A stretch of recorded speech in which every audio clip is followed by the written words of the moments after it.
Well, this is an unexpectedly quick and funny follow up to a video we did yesterday about the fact that Donald Trump received devastating back to back to back to back polls indicating that his political honeymoon is over. Well, Trump has been in front of a microphone a couple of times since yesterday when those polls broke, and he is in pure denial, insisting that his polling is better than it's ever been.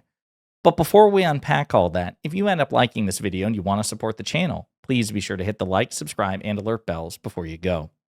All right, folks, this is funny and sad and pathetic, and so classically Trump. He gets objective bad news, objective bad polling, which he should be used to at this point, and he's in total denial about it. I want to treat you to two clips, one from this morning, one from last night, in which Donald Trump struggles to cope with the facts.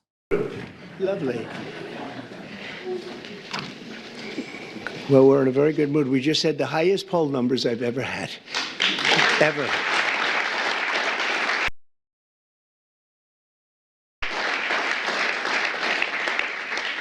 And actually a record for a Republican. Now, I don't know about, have they checked the Democrats too? But we have a record so far for a Republican. Now it's 4 weeks. We have a lot of weeks to go. We want to finish that way, right?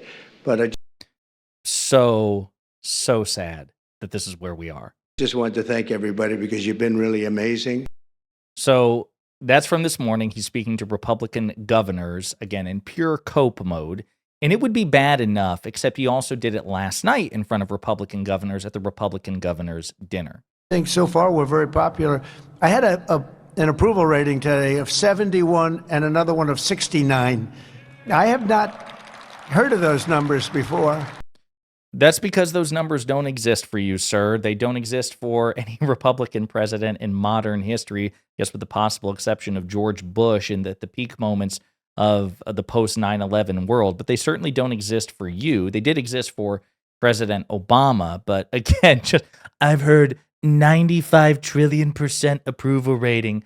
Again, it's pure cope. And it's so bad that even on right-wing shit heap that is Twitter and X, it was community noted. Grok. This is from Elon Musk's pet AI that he has integrated into Twitter.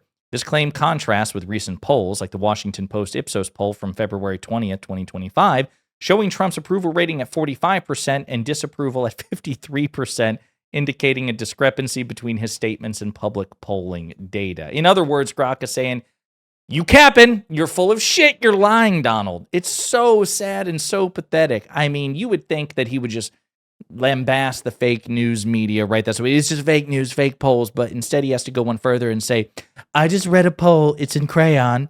It's in red crayon that I'm a really special big boy and that I have more approval than anybody ever. In fact, they have to invent a number to get that high because there's just never been a number like that before.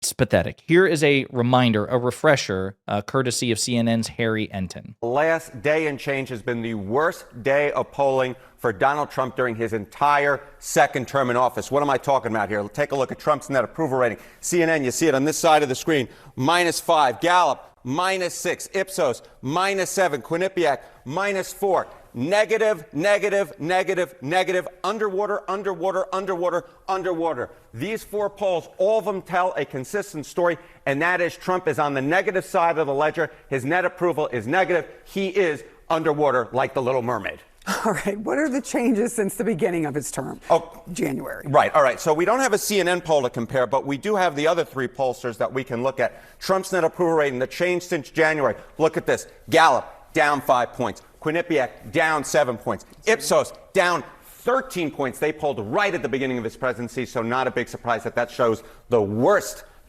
change for Donald Trump. But the bottom line is this. Across the four new polls that we have, all of them have Trump in net negative approval rating, and the three in which we have a trend line, we see Donald Trump heading in the wrong direction, swimming upstream, you might say. What is driving this? Like, what is making people so upset? Yeah, you know, one of Donald Trump's great strengths during his first term, one of Donald Trump's great strengths during the 2024 campaign was the economy, the idea that Donald Trump could fix the economy. This was one of Donald Trump's great strengths. Now it's one of his great weaknesses. What am I talking about? Trump's net approval rating. You go back to his first term, February 2017, Ipsos, he was at +16 points on his net approval. Quinnipiac, +6. Look at where he is now in Ipsos. He's 8 points underwater on the economy. Quinnipiac, 4 points under on the economy. I honestly never thought I'd see the day in which Donald Trump would be polling so poor on the economy, but that day is here. As I said last week, inflation ate the Joe Biden presidency alive,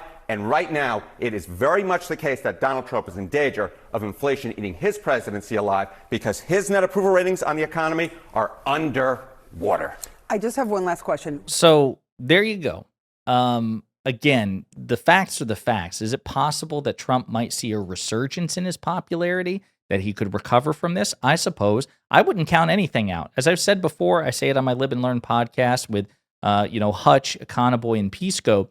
It's not that I think that political gravity doesn't apply to Trump. It's just that I think he bends gravity. He can leap further. He descends slower. The rules still apply, but not quite as severely. Is it possible he could turn this around? Yeah, I suppose. But the point is this.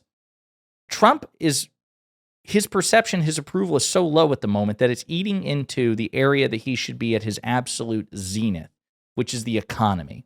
Now, again, I've long argued that the macroeconomic data do not support the notion that Republican presidencies are good for the economy. I think it's a messaging issue. I also think it's intuition in the sense that we think of fiscal conservatism and we apply it to national macroeconomics, and we think, okay, well, if fiscal conservatism is good for the economy. Well, you can have that debate, but Trump is no fiscal conservative in the first place. So it's been a perception issue. And right now he's being hoisted by his own petard because he set the people's expectation that he could snap his fingers and end inflation. He has not done so. He's trying to walk it back.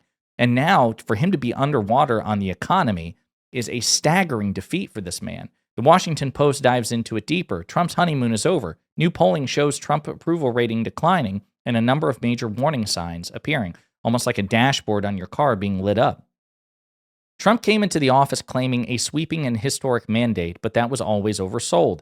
Trump's win was relatively modest, historically speaking, and while his approval rating upon taking office reached an all-time high for him, around 50%, his honeymoon phase still paled in comparison with every modern president not named Trump. And this is important.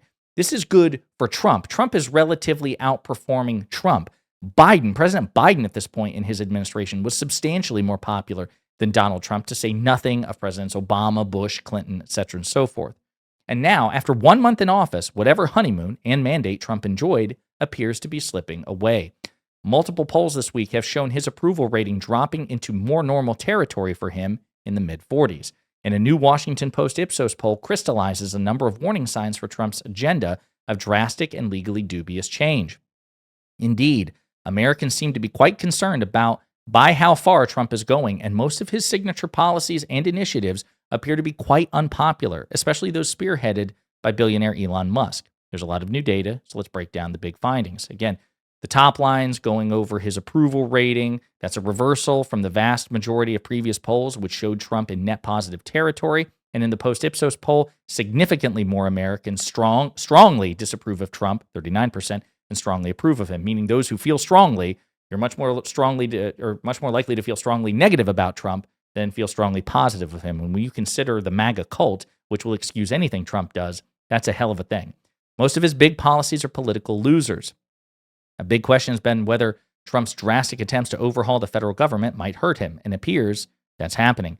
The Post-Ipsos poll queried participants on about a dozen Trump policies and efforts, including mass deportation, banning transgender people from the military, shuttering the U.S. Agency for International Development, USAID, and pardoning January 6 defendants. All but 2 were unpopular by an average of 25 points. Again, staggering people. All but 2?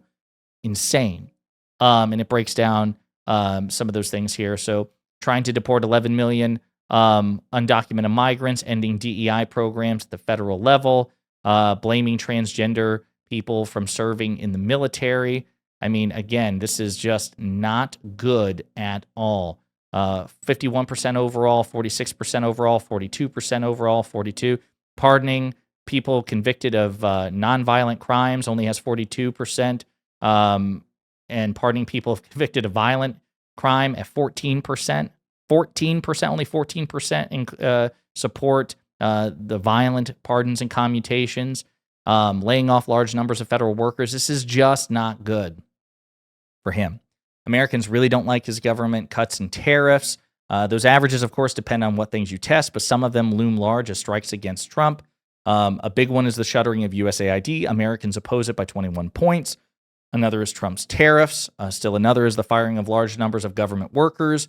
Elon Musk, as we've discussed, is wildly unpopular, at least with respect to his influence over Trump. Even Republicans are hemorrhaging support, or rather, he is hemorrhaging support from Republicans who are otherwise nominally inclined to support this. They just don't like the level of unaccountable, sinister influence. Folks, this is not good for Trump, which means it's good for America. But the other thing I'll remind you is you remain president for 4 years regardless of whether or not you're popular. So just because people are starting to become painfully aware of Trump's foibles and his weaknesses and his deficits and the unpopularity of his agenda, it won't change the fact that he's going to remain president until January 20th, 2029 at a minimum, assuming he doesn't try to run illegally and unconstitutionally for a third term. But what's important here is that Democrats keep this momentum up viciously, relentlessly. Don't take a breath. Don't pause. Keep hammering at it. You got to keep the momentum up, and you got to keep it up for 2 years. We have to get to the midterms. We have to sweep the midterms. Ideally, we take both the House and the Senate back. That would be a major check against Trump. Not an unstoppable check. He would still have considerable authority as a sitting president, but it would be a meaningful check against him. And then we have to keep it up for 2 years after that to hopefully defeat him or his chosen successor in the Republican or in the general election against the Republican candidate. These things are good, but they won't kick Trump out of office. They won't get him out of office, and they will not self-sustain. We have to keep the messaging up. We have to keep drawing attention to the terrible policies, the unpopular policies, keep spelling it out for the American people, drawing attention to it, because if this last election has shown us anything, Americans can get used to anything, and you should never count our apathy out. So Democrats should keep running with this and also mock Trump as he's in open denial about the fact that his popularity, to the extent that he ever had any, is hemorrhaging. In the meantime, let me know what you think in the comments.